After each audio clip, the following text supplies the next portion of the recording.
নমস্কার দর্শকরা, আপনারা দেখছেন কাঞ্চনজঙ্ঘা 360 নিউজ। এই মুহূর্তে ভয়াবহ অগ্নিকাণ্ডের ঘটনা।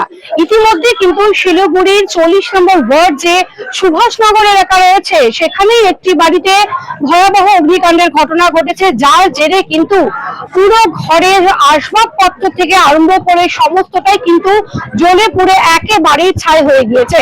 যেমনটা সূত্রে খবর জানা গিয়েছে, এই বাড়ির যারা রয়েছে সদস্যরা, তারা যেমনটা জানিয়েছে, ঘরে জ্বলছিল মশা মারার মর্টিন এবং তার জেরেই কিন্তু এই অগ্নিকাণ্ডের ঘটনা, তারা যেমনটা জানাচ্ছে।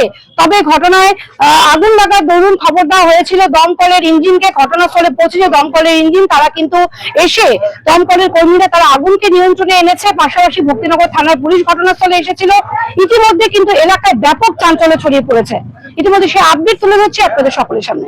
আমি ছিলাম বাড়িতে, আমি অন্য রুমে ছিলাম। আচ্ছা, 3 মিনিটেই সবকিছু জ্বলে গেছে। আচ্ছা। ম্যাট্রেস ছিল তো 8x8 ইঞ্চের ম্যাট্রেস ছিল। আচ্ছা, দরজা খুললাম, দেখলাম ওর মধ্যে আগুন লাগা আছে। আচ্ছা। ওটা দিয়েই পুরো রুম সয়।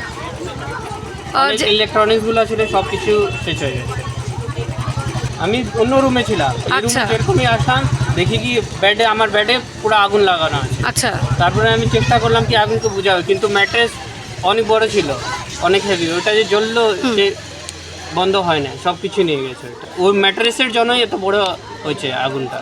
না, আমি ছিলাম, জিয়াজি ছিল আমার। আচ্ছা, ঠিক আছে, সবাই আমি চেষ্টা করলাম, এটা দরজাটা লক ছিল তো তালা দিয়ে। আচ্ছা। ওটা চেষ্টা করলাম খুলে যে আছে ধোঁয়াটা বের হবে, ওইটাই হচ্ছিল না। তারপরে সবাইকে ডাকলাম, সবাই আসলো, তারপরে জল দিয়ে আমরা আগকে বন্ধ করেছি। জানি না বাড়ি আমার পাশের ঘর, আমার ঘরে আগুন জ্বলেছে। এত আগুন ওরা কেউ ছিল না, ছিল না। আমার পাশের বাড়ি। पता नहीं उनको अभी आए नहीं थे, सोए हुए थे ये और मैं भी थे। और भाई बताया उनको अच्छा। आग लगा है, तो फिर भाई और ये सब तीनों मिलकर बाहर निकले।